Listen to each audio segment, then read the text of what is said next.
दोस्तों, Iran Israel पर भारी पड़ता जा रहा है। इजराइल पिटता जा रहा है। ईरान ने इजराइल के माइक्रोसॉफ्ट ऑफिस को उड़ा दिया। इजराइल में राइजमैन रिसर्च सेंटर को उड़ा दिया, जहां पर तमाम रिसर्चर्स रिसर्च करते थे, साइंटिस्ट रिसर्च करते थे। तो ये बड़ा धमाका, बड़ा हमला ईरान ने इजराइल में किया, जिसके बाद अब इजराइल को ये उम्मीद थी कि अमेरिका उसके साथ आएगा। लेकिन अब अमेरिका ने भी इजराइल की उम्मीदों पर पानी फेर दिया, क्योंकि अमेरिका ने इजराइल के साथ लड़ने से फिलहाल मना कर दिया कि साथ अभी तक इजराइल अमेरिका के बलबूते पर ईरान के ऊपर ताबड़तोड़ हमले कर रहा था, लेकिन अब अमेरिका ने सीधे तौर पर इजराइल का साथ छोड़ दिया। दोस्तों, सीधे तौर पर बैकफुट पर अमेरिका आता हुआ नजर आ रहा है और अमेरिका ने कह दिया कि भैया हमें 14 दिन का समय चाहिए, उसके बाद हम डिसीजन लेंगे या डिसाइड करेंगे कि आखिर हमें करना क्या है, हमें इस जंग में इन्वॉल्व होना है या नहीं होना है। तो किस तरह से अमेरिका यहां पर इस वक्त इजराइल का साथ छोड़ता हुआ नजर आ रहा है और इस जंग को एक लंबे समय के लिए रोकने की कोशिश कर रहा है कि अगर इस जंग को नहीं रोका गया तो ईरान इजराइल को पूरी तरह से मलबे में जो है तब्दील कर देगा। तो क्या कुछ खबर सामने निकल के आई है? हमारे साथ वरिष्ठ पत्रकार मौजूद है प्रज्ञा मिश्रा, आप उनकी इस रिपोर्ट को देखिए। दोस्तों, ईरान इजराइल पर भारी पड़ता जा रहा है। इजराइल पिटता जा रहा है। ईरान ने इजराइल के माइक्रोसॉफ्ट ऑफिस को उड़ा दिया।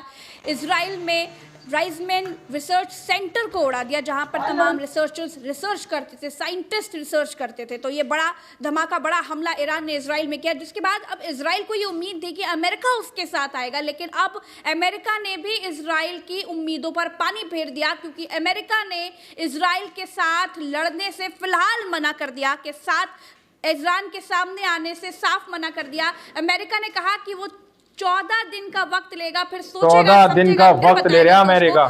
समझ सकते हो आप लोग आखिर करना क्या है। तो अमेरिका आखिर क्यों पीछे हट गया, और अब पीछे हटा तो कब साथ आएगा, आएगा भी कि नहीं आएगा, तमाम ये बहुत बड़ा सवाल है कि 14 दिन बाद भी अमेरिका इजराइल के साथ खड़ा होगा या नहीं। भरत जी, क्या हुआ? ये अमेरिका पतली गली पकड़ के निकल गया। ईरान को जवाब देना चाहिए था, इजराइल के साथ खड़ा रहना चाहिए था। क्या हो गया? यही दोस्ती, यही प्यार।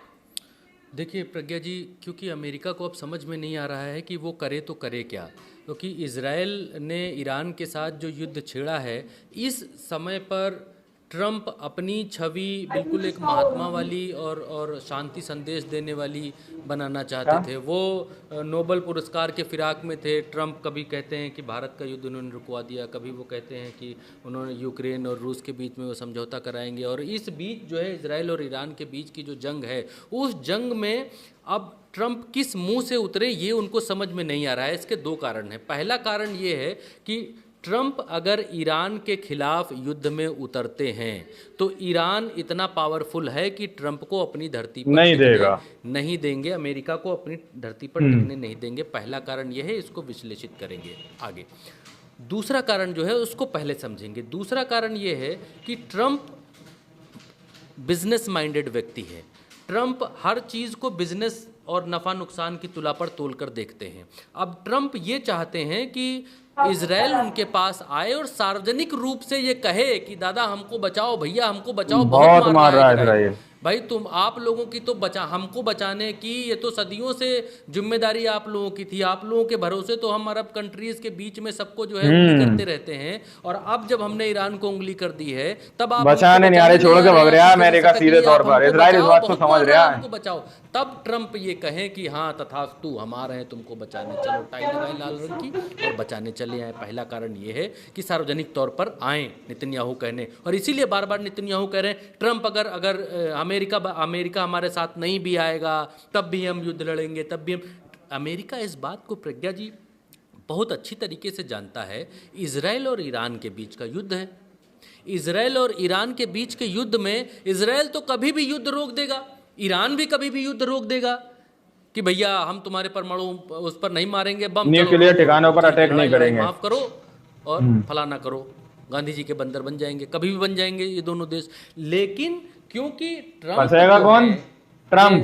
जो है एक ट्रंप मेरे बगल में बैठा हुआ है। आप इस चीज़ को देखिए, यहाँ नक्शे पर देखिए। जब नक्शा आप देखते हैं तब आपको मालूम चलता है इस नक्शे को देखने के बाद कि यूएस कहाँ है यहाँ, इजराइल कहाँ है यहाँ, और ईरान कहाँ है यहाँ। इस नक्शे में आप देखिए कि कितनी अमेरिका, यूएस। प्रज्ञा जी, यहाँ से यहाँ मार कर पाना बड़ी मुश्किल की बात है, और इसीलिए यहाँ पर इन लोगों ने अपने ट्रूप्स उतार रखे हैं, अपने जो है सैनिक उतार रखे हैं इस रीजन में। इस रीजन में ये जो अरब कंट्रीज का रीजन है प्रज्ञा जी, इस रीजन में अपने 40,000 सैनिक उतार रखे हैं, अपने जहाज भी उतार रखे हैं यहाँ पर, यहाँ की स्थिति कंट्रोल करने के लिए, और यहाँ पर अपना एक पिट्ठू बना रखा है। बहुत साफ भाषा में मैं आपको बता रहा हूँ प्रज्ञा जी, यहाँ पर ये इजराइल नाम का एक पिट्ठू बना रखा है कि हम यहाँ इस धरती में आएंगे तो जैसे आप किसी जगह पर जाते हैं तो वहाँ पर किसी होटल में रुकते हैं तो आपका कोई पसंदीदा होटल हो जाता, भैया यहीं रुकेंगे, बड़ा बढ़िया आदमी है, ये सेवा वो अच्छा करता है इसी होटल में। तो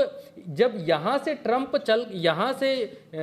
आता है ट्रंप चल के इस जगह तक, तो यहाँ पर इन्होंने अपना बेस बना रखा है इजराइल को, और इस जगह से ये पूरे अरब को कंट्रोल करते हैं इजराइल के बहाने। इजराइल जैसे ईरान के प्रॉक्सी हिजबुल्ला है, जैसे ईरान का प्रॉक्सी हमास है, जैसे ईरान का प्रॉक्सी हूती है, उसी तरीके से आप कह सकती हैं कि ट्रंप का या अमेरिका का जो प्रॉक्सी है वो है इजराइल, और यहाँ से ये लोग पूरी तरीके से अरब कंट्री में उंगली करते रहते हैं इसको, या खाड़ी के देशों को, या आप कह लीजिए गल्फ कंट्रीज को, इन कंट्रीज को ये लोग कंट्रोल करते हैं, पूरे मिडिल ईस्ट को। अब दूसरा अमेरिका बैठकर कंट्रोल करता है। ट्रंप ईरान में इस जगह पर, यहाँ पर प्रज्ञा जी यहाँ पर अमेरिकी सेना आती है मान लीजिए, तो उनके पास एक वाजिब रीजन होना चाहिए कि वो इस जगह से यहाँ दुनिया के दूसरे कोने में हमला करने क्यों आते हैं, क्यों आ रहे हैं। तो वाजिब रीजन उनको देना पड़ेगा कि हम हमला क्यों करने जा रहे हैं। या तो उसका रीजन ये हो कि ईरान ने इतना मारा इजराइल को कि इजराइल को धुआं धुआं कर दिया, गाजा बना दिया,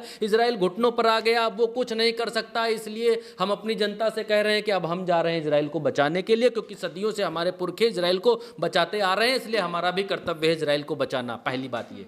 दूसरी बात यह है कि अगर ट्रंप यहाँ पर ईरान में लड़ने के लिए आएंगे तो वो फाइटर प्लेन से 14 दिन का वक्त ले रहा है अमेरिका से उड़कर आएंगे यहाँ लड़ने के लिए, या फिर इजराइल से उड़कर ईरान के ऊपर मारने के लिए बम यहाँ पर आएंगे, बड़ा मुश्किल की बात है। यहाँ पर अगर इनको ये बहुत बड़ा सवाल है कि 14 दिन बाद ही अमेरिका इजराइल के साथ खड़ा होगा या नहीं। में इनको लड़ना है और ईरानी सल्तनत को हराना है तो फिर इनको सेना उतारनी पड़ेगी जमीन पर प्रज्ञा जी, और जमीन पर सेना उतार कर अमेरिका ईरान से जीत नहीं सकता, फाइटर प्लेन से जीत नहीं सकता, क्योंकि ये कहा जाता है ईरान के बारे में कि ईरान अगर 100 मिसाइलें रोज मारे प्रज्ञा जी इजराइल के ऊपर, 100 मिसाइलें रोज मारे और 3 साल तक मारे, तो भी उनकी मिसाइलों का सिर्फ 50% ही खत्म होगा, 50% मिसाइलें उनके पास फिर भी बाकी रह जाएंगी। ये ईरान के बारे में, मिसाइलों के बारे में कहा जाता है। ईरान को मिसाइल किंग कहा जाता है, जैसे कोई किसी के पास परमाणु है, कोई फाइटर में नंबर 1 है, कोई एयर डिफेंस सिस्टम बना रहा है।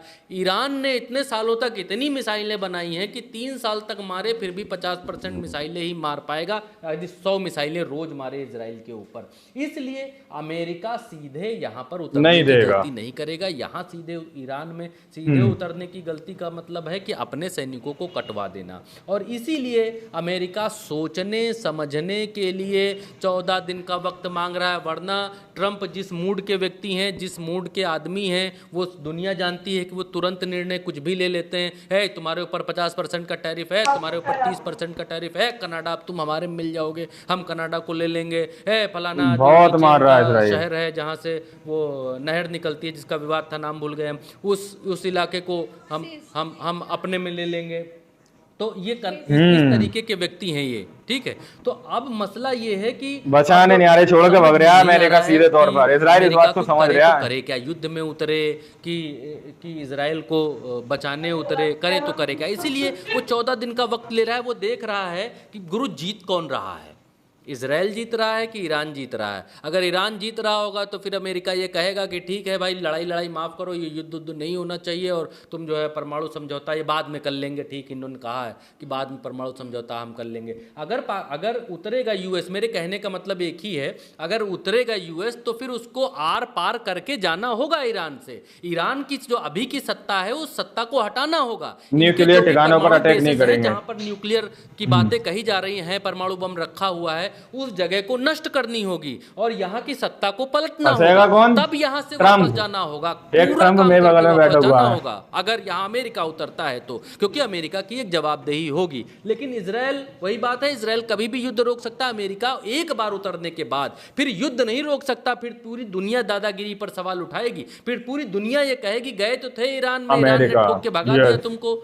ईरान जो है वो सीरिया नहीं है, ईरान जो है अफगानिस्तान नहीं है, ईरान ईरान में तोरा बोरा की पहाड़ियां नहीं है, इस तरीके की बातें फिर शुरू होने लगेंगी मुस्लिम कंट्रीज में, और जो धाक है, जो दबदबा है, वो दबदबा खत्म होने लगेगा। और किसी भी बड़े व्यक्ति को अपना दबदबा बनाए रखने की बहुत बड़ी चिंता होती है, वो कीचड़ में इतनी जल्दी नहीं उतरता है प्रज्ञा जी। और अमेरिका इसी बात का इंतज़ार कर रहा है कि ईरान अगर भारी पड़ता है तो फिर वो कोई निर्णय लेगा, 13-14 दिन तक देखेगा मसला क्या है। और एक चीज़ और बताना चाहूँगा, एक चीज़ और समझाना चाहूँगा, आप कैमरा इधर लाइएगा।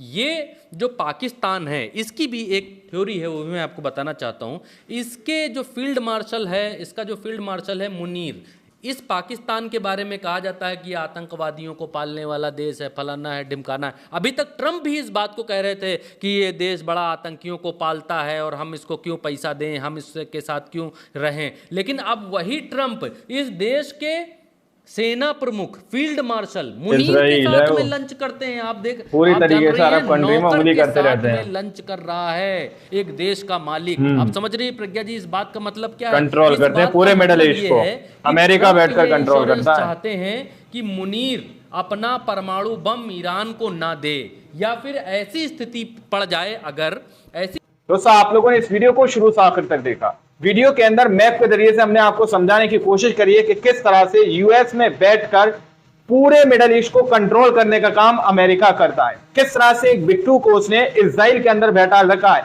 और वहां पर तकरीबन 40 फोर्सेस को एक्टिव कर रखा है, जो कि अरब कंट्रियों के ऊपर वक्त आने पर बार बार अटैक करती हैं, बार बार हमला करती हैं। यहां पर मैप के जरिए से आपको समझाया गया कि आखिर अमेरिका ईरान पर क्यों अटैक नहीं कर रहा और इजराइल बार बार ईरान को क्यों धमकी दे रहा है कि हम तुम्हारे न्यूक्लियर ठिकानों पर अटैक कर देंगे। लेकिन सिर्फ ये धमकी नहीं, सिर्फ एक गीदड़ बत्ती सामने निकल के आ रही है, बावजूद इसके फिर भी इजराइल अभी तक ईरान पर हमला नहीं कर पा रहा है, क्योंकि ईरान ने इजराइल की तेल अभी पर यानी इजराइल की राजधानी पर जो अटैक किया है वो एक ऐसा गहरा जख्म है जो सदियों तक इजराइल नहीं भूल सकता। दोस्तों, बाकी आप लोगों ने इस पूरी वीडियो के अंदर देखा सुना, आप लोग इस रिपोर्ट के बारे में क्या सोचते हैं, क्या समझते हैं, अपनी राय कमेंट सेक्शन में जरूर दीजिएगा।